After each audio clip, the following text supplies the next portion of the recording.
आज आपके एक्सरसाइज 3.2 के अंदर देखिए क्वेश्चन नंबर 3 है और क्वेश्चन नंबर 3 में x का मान ज्ञात करना है। जो पहला क्वेश्चन इस प्रकार से है कि 4/3 की पावर -4 इंटू 4/3 की पावर -5 इज इक्वल टू 4/3 की पावर -3x है। तो चूंकि आपको पता है कि घातांक के अंदर यदि आधार बराबर होते हैं, बीच में किसका चिन्ह हो मल्टीप्लाई का, तो वो घातें आपस में जुड़ती हैं। तो आप इसको लिखेंगे 4/3 की पावर -4 और प्लस -5। चूंकि ये घात माइनस की है, घात किसकी है? माइनस की है, तो ये जब इधर आएगी तो किस में चेंज हो जाएगी? प्लस में चेंज हो जाएगी। और बराबर में क्या है? 4/3 की पावर -3x। तो जैसे ही ब्रैकेट हटेगा, देखो यहां पर ये आई प्लस में आई, तो चूंकि माइनस की है तो माइनस की तो रहेगी, चूंकि माइनस का चिन्ह इसके साथ और यहाँ पे ये प्लस का चिन्ह तो लगेगा, क्योंकि जब गुणा का चिन्ह होता है, आधार बराबर होते हैं तो घात जुड़ती है। तो यहाँ पर आप देखिए 4/3 की पावर -4 और -5। जैसे ब्रैकेट हटेगा तो प्लस माइनस टकराएगा तो माइनस हो जाएगा और बराबर 4/3 की पावर जो है वो -3x। अब देखिए 4/3 की पावर जो है वो -9 हो गई, माइनस की 4 है, माइनस की 5 है और बराबर 4/3 की पावर कितनी हो गई? -3x। चूंकि बीच में बराबर का चिन्ह है, दोनों के आधार बराबर है, बीच में बराबर का चिन्ह है और दोनों के आधार बराबर हैं, तो घात भी बराबर होंगे। ये घात यानी -9 बराबर होगा -3x के। समझ गए? और इसको आप यूं भी लिख सकते हैं, या -3x बराबर -9। पूरे की पूरी साइड को चेंज कर दिया है। चेंज नहीं हुआ, जब पूरी साइड आप चेंज कर रहे हो तो अब हो जाएगा x बराबर -9/-3, माइनस से माइनस कट गया, 3 3 जा 9 और x is equal to 3। x का मान आपके पास में आ गया 3। ओके, इसी के अंदर देखिए अब आप क्वेश्चन नंबर 2 था, वो भी ऐसा ही था, इजी है। सेकंड नंबर क्वेश्चन है वो, जैसे 7 की जो पावर है वो x है और डिवाइड है 7 की पावर है वो 3 है और बराबर में क्या है? 7 की पावर है वो 5 है। तो अब आप यहां पर देखेंगे तो 7 की पावर देखिए डिवाइड है, डिवाइड होता है तो ये घात यहां पर माइनस के अंदर आएगी। 7 की पावर x -3 होगा और इज इक्वल टू 7 की पावर 5। अब आधार बराबर है तो वही घात बराबर होगी। इसकी घात x -3 है और इसके घात कितनी है? 5। तो x बराबर क्या आया? 5 और ये माइनस का 3 आगे चला गया तो किसमें? प्लस में, और x बराबर कितना आ गया? 8। x का मान कितना हो गया? अब 8 हो गया। ओके, तो इजी है, कोई ज्यादा दिक्कत वाली बात नहीं है।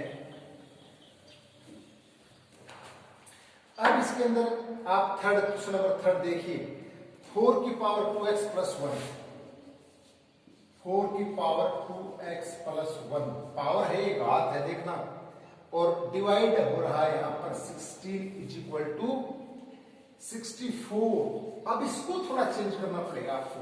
देखिए यहां पर आधार कितना है? 4 है, यहां आधार 16 है और यहां आधार 64 है। ये दिक्कत है, समझे आप इसको ध्यान से। अगर यहां भी 4 है, यहां भी 4 है तो दिक्कत नहीं है, तो इसको कर लेंगे हम चेंज। देखिए 4 की जो पावर है वो 2x + 1 है और डिवाइड यहां पर देखिए 16 के टुकड़े तो ऐसे 2 दूनी 4, 4 दूनी 8 और 8 दूनी 16, ये हो रहे टुकड़े तो 16 के। अब जब प्राइम फैक्टर जब हम करेंगे तो 2 × 2 × 2 × 2 होगा, लेकिन हमें तो 2 × 2 से मतलब नहीं, हमें तो 4 × 4 करना है। 4 × 4 भी तो 16 होता है। क्यों किया 4 × 4? क्योंकि पीछे जो है वो 4 की पावर 2x + 1 है, इसलिए आधार जब इक्वल हो जाता है तो ही घातों का तालमेल बैठेगा, नहीं बैठेगा। तो इसीलिए हम यहाँ पर 4 की पावर क्या करेंगे? 2। देखो 4 × 4 2 बार हो रहा है, तो 4 की पावर 2, 4 4 से 16 हो गया। अब इसी प्रकार 64 का क्या करेंगे? देखो 4 × 4 × 4, 4 चौक 16, 16 चौक 64, यानी 4 की पावर क्या होगी? 3। ये आपको सोचना ही पड़ेगा, ठीक है। और इज इक्वल टू आया 4 की पावर 3। अब ये देखो डिवाइड है तो कोई दिक्कत नहीं है, 2x + 1, इसमें से ये लेस हो जाएगा -2 और इज इक्वल टू 4 की पावर क्या आ गई? 3 आ गई। और अब देखो ये कैसे होगा? 4 की पावर 2x + 1 -2, तो 2x से -1 लेस रह गया, क्योंकि प्लस का 1 है, माइनस का 2 है, तो यहाँ पर माइनस का कितना रह जाता है? 1 रह जाता है। इज इक्वल टू 4 की पावर क्या आ गई? 3 आ गई। अब देखो आधार बराबर है इक्वल है तो 2x minus 1 is equal to 3 घातें भी बराबर होंगी। और यहाँ पर आप देख सकते हैं कि 2x इज इक्वल टू क्या आएगा 3 plus 1। 2x is equal to 3 plus 1, तो यहाँ पर आ जाएगा 2x इज इक्वल टू 4 और 2x इज इक्वल टू 4 है तो x इज इक्वल टू 4/2 और x इज इक्वल टू 2 आ गया। 2 2 जब 4 हो जाएगा, यहाँ पर कटेगा तब। तो ये इस प्रकार से सोल्व होगा। ध्यान से देखिए। अब इसके अंदर आपका क्वेश्चन नंबर 3 कंप्लीट हो जाता है। अब इसमें लास्ट जो क्वेश्चन बचा हुआ है क्वेश्चन नंबर 4। क्वेश्चन नंबर 4 के अंदर 2 क्वेश्चंस हैं और बोथ आर इक्वल। एक ही फार्मूला है दोनों के अंदर। तो क्वेश्चन नंबर 2 हम देख लेते हैं, फर्स्ट ऑफ कर लेना। और सेकंड नंबर क्वेश्चन है क्वेश्चन नंबर 4 के अंदर क्वेश्चन नंबर 2 जो है वो है 1536 1536 इंटू 972 अपॉन 486 इंटू 1152। अब देखिए इसको आपको सोल्व करना है, मान ज्ञात करना है। किस प्रकार से इसको आप सोल्व करेंगे? तो इसके लिए सबसे पहले हम इसके प्राइम फैक्टर करेंगे, अभाज्य गुणनखंड घात के रूप में। देखो इसको बदलेंगे हम। 2 से जा रहा है 2 7 14 बच गया 1, 2 6 12 बच गया 1, 2 8 16। फिर 2 से जा रहा है 2 3 6 2 8 16 2 4 8। फिर 2 से 2 1 2 2 9 18 2 2 4। फिर 2 से 2 9 18 2 6 12। फिर 2 से 2 4 8 2 8 16। फिर 2 से 2 2 4 और फिर 2 से 1 2। फिर 2 से 6। फिर 2 से 3 और फिर 3 से। तो देखो 1 2 3 4 5 6 7 8 9। तो कहने का मतलब हुआ कि 2 की पावर 9 और 3 की पावर 1 रह गई, तो 1 को लिखने की जरूरत नहीं है। यानी ये 1536 के प्राइम फैक्टर हो गए। दोबारा से देख सकते हैं आप इसको अच्छी तरह से। 2 7 14 बच गया 1, 2 6 12 बच गया 1, 2 8 16। फिर 2 से करेंगे 2 3 6 2 8 16 बच गया 1। फिर 2 4 8। फिर 2 1 2 2 9 18 2 2 4। फिर 2 9 18 2 6 12। इस प्रकार से आप इसके टुकड़े कर लेंगे। प्राइम फैक्टर हो गए इसके, और इसको आप इस रूप में लिख देंगे, सॉल्व हो गया। प्राइम फैक्टर से इजी होता है।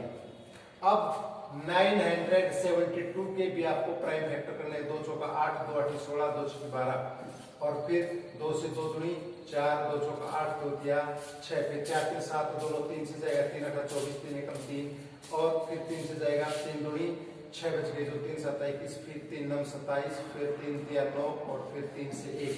तो आप देख सकते हैं कि 2 की पावर तो 2 हो गई और 3 की 1 2 3 4 5। तो 3 की पावर कितनी है 5। बटे में देखो 486 जो आपके पास में आया था अभी अभी, तो 486 के अंदर देखो 1 तो 2 आ रहा है और 2 की पावर 1 2 3 4 5 आ रही है। तो 486 के टुकड़े आपने किए थे, 1 तो 2 आ गया और गुणा में 3 की पावर कितनी आ गई 5 और गुणा में अब बच गया 1152। 1152 के देखो आप क्या करोगे टुकड़े, 2 पंजू 10 बच गया 1 2 7 14 2 6 12। फिर 2 से 2 दूनी 4 2 8 16 बच गया 1 2 8 16। फिर 2 से 2 1 2 2 चौका 2 चौका 8। फिर 2 से 2 7 14। फिर 2 से 36 दूनी 72। फिर 2 से 18 दूनी 36। फिर 2 से 9 और फिर 3 3 और 3। तो 1 2 3 4 5 6 7। 2 की पावर 7 हो गई और 3 की पावर हो गई आपके पास। तो इजी हो गया ना, ज्यादा दिक्कत नहीं है। देखो इसमें अब इस पावरों को आप पहले जोड़ दो। 2 की पावर 9 और 2 11। 2 की पावर 11। फिर 3 की पावर 5 ये थी 1 थी, तो 3 की पावर हो गई आपके पास 6। फिर यहाँ 2 की पावर देखिए 7 और 1 8 और 3 की पावर हो गई आपके पास 5 और 2 7। तो देखिए अब क्या आएगा, 2 की पावर यहाँ 8 है यहाँ 11 है, तो यहाँ पर 2 की पावर बच गई 3। यहाँ 3 की पावर 7 है, यहाँ 3 की पावर बच गई 1। तो 2 की पावर 3 का मतलब 2 गुणा 2 गुणा 2 और बटे में आया 3। 2 2 4 4 2 8 और 8 बटे 3 इसका आंसर आ जाता है। ठीक है, इसको आप इस प्रकार से सोल्व करेंगे ध्यान से घात के रूप में चेंज करने के बाद।